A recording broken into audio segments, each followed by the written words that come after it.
Team इंडियाचा T20 world कपसाठीचा squad announce झालाय. पण हार्दिक पांड्यासोबतच असं का?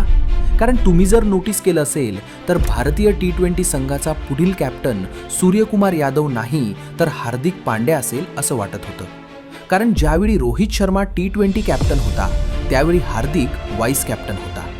त्यामुळे नेहमीप्रमाणे असंच चालत आलंय की जो संघाचा व्हाईस कॅप्टन असतो तोच पुढचा कॅप्टन बनतो. कारण व्हाईस कॅप्टनला एक्सपिरियन्स आलेला असतो. जसं IPLमध्ये सुद्धा मुंबई इंडियन्सनी रोहितला हटवून हार्दिकला कॅप्टन बनवलेले. त्यामुळे हार्दिकच भारताचा पुढचा T20 कर्णधार असेल असं वाटतं होतं. पण रोहित शर्मा रिटायर होतो, गौतम गंभीर कोच बनतो आणि इथेच सगळं काही बदलतं. हार्दिक पांड्याला यातून पूर्णपणे बाहेर टाकलं जातं. कॅप्टन तर लांबची गोष्ट, तो व्हाईस कॅप्टन सुद्धा राहत नाही.